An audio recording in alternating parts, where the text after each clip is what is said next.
తాకట్లో ఉన్న మీ బంగారాన్ని విడిపించి ఆ రోజు ఆన్లైన్ రేటుకి కొంటాం. Sharma gold company. వాగర్థావివ సంపృక్తౌ వాగర్థ ప్రతిపత్తయే జగతః పితరౌ వందే పార్వతీ పరమేశ్వరౌ. సదాశివ సమారంభాం శంకరాచార్య మధ్యమాం అస్మదాచార్య పర్యంతం వందే గురు పరంపరాం. ఆదిత్యాయ చ సోమాయ మంగళాయ బుధాయ చ గురు శుక్ర శనిభ్యశ్చ రాహవే కేతవే నమః. శృంగేరి జగద్గురు పీఠాధిపతులకి కంచి పీఠాధిపతులకి నమస్కారములు తెలియజేసుకుంటూ కార్యక్రమాన్ని ప్రారంభిద్దాం. ఈ మార్చి నెల 16వ తారీఖు నుంచి 31వ తారీఖు వరకు 12 రాశులలో జన్మించినటువంటి వారికి ఏ విధంగా ఉండబోతుందో తెలుసుకునే ప్రయత్నం చేద్దాం. ముఖ్యంగా ఈ యొక్క గురువు వృషభ రాశిలో సంచారము, కుజుడు మిథున రాశిలో స్తంభించి సంచారము, అలాగే కేతువు కన్యా రాశిలో, మరియు శని భగవానుల వారు కుంభరాశిలో సంచారము. ఇక 12వ రాశి అయినటువంటి మీనరాశిలో శుక్రుడు, రాహువు, రవి, బుధుని యొక్క సంచార ప్రభావం వెరసి ఈ 12 రాశుల మీద ఈ నవగ్రహాల యొక్క ప్రభావం ఏ విధంగా ఉండబోతుంది, అలాగే మనము దైనందినటువంటి జీవితంలో భాగంగా 16వ తారీఖు నుంచి 31వ తారీఖు వరకు మంచి రోజులు ఏంటి, చెడ్డ రోజులు ఏంటి, ఏ రోజుల్లో ఖర్చు ఎక్కువగా ఉంటుంది, ఏ రోజుల్లో ఆదాయం ఎక్కువగా ఉంటుంది, ఏ రోజుల్లో అనుకున్నటువంటి పనులు పూర్తి చేసుకోగలుగుతారనే విషయాల గురించి క్లుప్తంగా తెలియజేసే ప్రయత్నం చేస్తాను. వీక్షించండి. మార్చి 16వ తారీఖు నుంచి 31వ తారీఖు వరకు ద్వాదశ రాశిలో భాగంగా చివరిదైనటువంటి మీనరాశిలో జన్మించినటువంటి వారికి ఏ విధంగా ఉండబోతుందో తెలుసుకునే ప్రయత్నం చేద్దాం. ఇక ప్రధానంగా చెప్పుకోదగినటువంటి అంశం ఏంటంటే మీనరాశిలోనే అనేక మార్పులు అంతరిక్షంలో జరగబోతున్నాయి.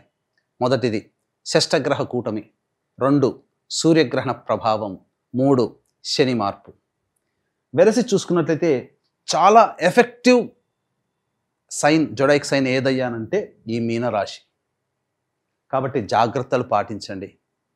ముఖ్యంగా ఎలాంటి జాగ్రత్తలు పాటించాలి? జీవిత భాగస్వామితో ప్రేమగా ఉండే ప్రయత్నం చేయండి. వ్యాపార భాగస్వామితో మీరు ఎక్కువగా వాగ్వివాదాలు చేయకండి. స్ట్రిక్ట్గా ఉండకండి వ్యాపార భాగస్వామితో. వ్యాపార భాగస్వామితో పాటుగా ఇతరులతో ఎవరితో మీరు కలిసి పనిచేస్తుంటారో ఒక 2-3 నెలలు సంయమనం, ఈ చెప్పినటువంటి విషయాలన్నీ కూడా సంయమనం పాటిస్తూ సంతోషంగా గడిపే ప్రయత్నం చేయండి. తప్పకుండా ఈ గ్రహణ ప్రభావం ప్రాక్టికల్గా చాలా మటుకు తగ్గించుకోవచ్చు. ఇక ప్రధానంగా చూసుకున్నట్లయితే గురువు అనుకూలంగా ఉన్నాడు. మీనరాశి వారికి కుజ స్తంభన చతుర్థ స్థానంలో ఉండడం, అర్ధాష్టమ కుజ ప్రభావము, అలాగే షష్టగ్రహ కూటమి, సూర్యగ్రహణము, శని మార్పు వెరసి జీవితంలో కొంత ప్రశాంతత లేని జీవితాన్ని పొందే అవకాశం ఈ మీనరాశి వారికి గోచరమవుతుంది. కాబట్టి జాగ్రత్తలు పాటించండి. ఇక వివాహం కావాల్సినటువంటి అబ్బాయిలకి, అమ్మాయిలకి బాగా కష్టపడితే తప్ప వివాహ సంబంధాలు నిశ్చయం కావు. అలాగే సంబంధించినటువంటి సంతానపరంగా ఎదురు చూసేటువంటి వ్యక్తులు సంతానం కోసం ప్రయత్నం చేయవచ్చు, మంచి సత్సంతానం కలుగుతుంది. అలాగే విద్యార్థులు బాగా కష్టపడితే తప్ప ఫలితము పొందలేనటువంటి పరిస్థితి. గుర్తుపెట్టుకోండి, నిరంతరం సుబ్రహ్మణ్య స్వామి ఆరాధన చేయండి, మంచి జరుగుతుంది.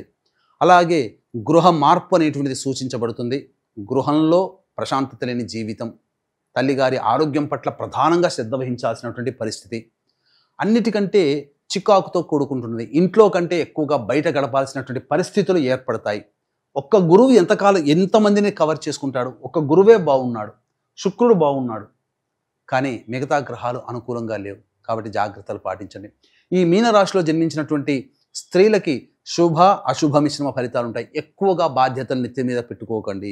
ఎదుటి వాళ్ళ బాధ నా బాధ, ఎదుటి వాళ్ళ సంతోషము బాధ వరకు మీ బాధ అనుకుంటే ఎదుటి వాళ్ళు ఆనందిస్తారు, కానీ ఎదుటి వాళ్ళ సంతోషం కూడా మీ సంతోషంగా అంటే ఎదుటి వాళ్ళు ఒప్పుకోరు. కాబట్టి ఈ యొక్క లౌక్యాన్ని ప్రదర్శిస్తూ అంటి ముట్టనట్టుగా జీవితాన్ని గడిపితే ఈ రాశిలో జన్మించినటువంటి స్త్రీలు సమస్త విధాలుగా అనుకూలంగా జీవితం గడిచిపోతుందని చెప్పవచ్చు. ఇక గమనించుకున్నట్లయితే ఈ రాశిలో జన్మించినటువంటి వారికి ప్రధానంగా ఈ షష్టగ్రహ కూటమి, సూర్యగ్రహణము, శని మార్పు ఇవన్నీ ఉన్నాయి. కాబట్టి దీనిని దృష్టిలో పెట్టుకునే, అంటే ఏ రాశిలో వారికి అంటే ఫుడ్కు సంబంధించినటువంటి జనరల్ స్టోర్స్, సూపర్ మార్కెట్స్, అలాగే పండ్ల వ్యాపారస్తులు, road side vendors, curry points, అలాగే ఈ సంబంధించినటువంటి తీర్థయాత్రలు నడిపేటువంటి వాళ్ళు, పూజా స్టోర్స్ నడిపేటువంటి వాళ్ళు, ఎడ్యుకేషనల్ ఇన్స్టిట్యూషన్స్, ఎఫ్ఎంసీజీ రంగంలో ఉన్నటువంటి వాళ్ళు, జ్యువెలరీ రంగంలో ఉన్నటువంటి వాళ్ళు, వీళ్ళకందరికీ అనుకూలంగా ఉంటుంది.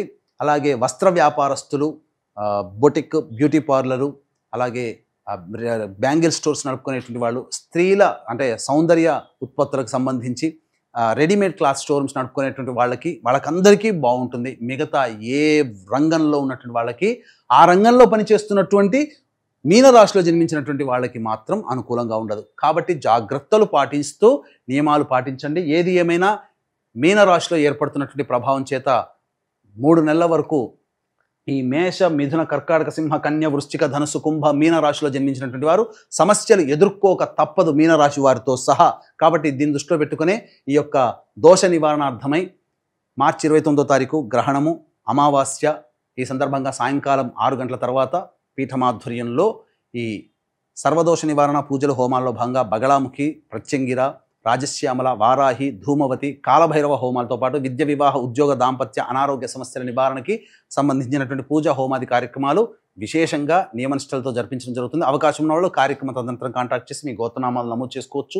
అలాగే 16వ తారీఖు నుంచి 31వ తారీఖు వరకు ఏ విధంగా ఉండబోతుందో తెలుసుకుందాం. 16వ తారీఖు రోజున గత 2 రోజుల వలనే ఆనందకరమైనటువంటి జీవితం, ధనపరమైనటువంటి ఇబ్బందులు ఎదుర్కోరు, సంతోషంగా ఉంటారు, రాని బాకీలు వసూలవుతాయి, అన్ని విధాలుగా ఆనందదాయకంగా ఉంటుంది. 17, 18, 19, 20, 21వ తారీఖులో కనుక చూసుకున్నట్లయితే ఈ 5 రోజుల పాటు అనుకూలంగా ఉండదు. ప్రశాంతత లేని జీవితాన్ని గడపాల్సి వస్తుంది. ఖర్చులు అధికంగా ఉంటాయి. ఏ పని చేయాలన్న ఆసక్తి ఉండదు.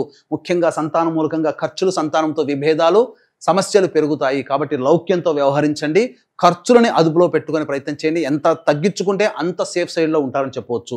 ఇక 22, 23, 24, 25, 26 ఈ తేదీలో కనుక చూసుకున్నట్లయితే అన్ని విధాలుగా అనుకూలంగా ఉండేటువంటి సమయము. ఇక గమనించుకుంటే మీరు చేస్తున్నటువంటి ఉద్యోగంలో మీకు అభివృద్ధి ఉంటుంది. అలాగే వృత్తి వ్యాపారాల్లో మీ పేరు ప్రతిష్టలు పెరుగుతాయి, ఆనందకరంగా ఉంటారు, రాని బాకీలు వసూలవుతాయి. ముఖ్యంగా ధనపరమైనటువంటి సమస్యలు తీర్చుకుంటారు.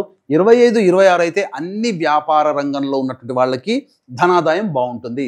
ఇక 27, 28వ తారీఖులో కనుక చూసుకుంటే ఖర్చులు అధికంగా ఉంటాయి. అలాగే ప్రశాంతత లేని జీవితం, నిద్ర పట్టనటువంటి పరిస్థితులు, వృధా ప్రయాణాలు, ఖర్చులు పెరుగుతాయి. కాబట్టి జాగ్రత్తలు పాటించండి. 29, 30 తారీఖుల్లో పెండింగ్లో ఉన్నటువంటి పనులు పూర్తి చేసుకుంటారు. విందులు, వినోదాలు, కుటుంబ సభ్యులతో పాల్గొంటారు. బాధ్యతలు కంప్లీట్ చేసుకున్నామనే సంతోషంతో ఎక్కువగా ఉంటారని చెప్పవచ్చు. 31వ తారీఖు రోజున మాత్రం ఖర్చులు అధికంగా ఉంటాయి. అలాగే కుటుంబ సమస్యలు పెరుగుతాయి, కుటుంబ సభ్యులతో వాగ్వివాదాలు పెరుగుతాయి. కావున 17, 18, 19, 27, 28, 31 ఈ 6 రోజులు మీరు ఖర్చుల్ని తగ్గించుకుంటే చాలా ప్రశాంతంగా జీవిస్తారు. అంటే ఖర్చులు తగ్గించుకుంటే వచ్చే సమస్యలే ఖర్చుల వల్ల. ఆ ఖర్చుల శాతాన్ని తగ్గించుకోవడం లేదా ఆ ఖర్చులను వాయిదా వేసుకోవడం వల్ల ఏం జరుగుతుంది? సమస్యల నుంచి బయటపడతారు, ప్రశాంతంగా జీవిస్తారు.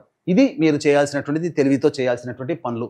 ఇక ముఖ్యంగా నిరంతర దేవత ఆరాధన, ఇష్టదేవత ఆరాధన, ఇష్టదేవత ఆలయ సందర్శనం మీనరాశిలో జన్మించిన వారితో పాటుగా, అలాగే సూర్యగ్రహణ ప్రభావము మరియు షష్టగ్రహ కూటమి ప్రభావము, శని మార్పు 29వ తారీఖు రోజునే ఏర్పడుతుంది. దీని ప్రభావం 3 నెలల వరకు ఉంటుంది. కాబట్టి మేష, మిథున, కర్కాటక, సింహ, కన్య, వృశ్చిక, ధనుసు, కుంభ, మీన రాశిలో జన్మించినటువంటి వారికి ఈ దోషాలు ఉన్నాయి. కాబట్టి ఈ దోష నివారణార్థమై 29వ తారీఖు రోజున సాయంకాలం పూట జరిగేటువంటి సర్వదోష నివారణ పూజల హోమాల్లో పాల్గొనే ప్రయత్నం చేయండి. అలాగే ఈ 16వ తారీఖు నుంచి 30వ తారీఖు వరకు వచ్చేటువంటి జీవితంలో ఎదురయ్యేటువంటి సమస్యలు కూడా ఉంటాయి. కాబట్టి ఆ సమస్యల పరిష్కారం కోసం ఏ విధంగా నివృత్తి చేసుకోవాలి అనేటువంటి విషయం కనుక ఆలోచించినట్లయితే కార్యక్రమ తదనంతరం కాంటాక్ట్ చేసి ఆ యొక్క నివృత్తి ఏ విధంగా చేసుకోవాలో మీరు తెలుసుకునే ప్రయత్నం చేయండి. అన్ని విధాలుగా మంచి సలహాలు, సూచనలు ఇవ్వడం జరుగుతుంది. సర్వం శ్రీ ఉమామహేశ్వర పరబ్రహ్మార్పణమస్తు.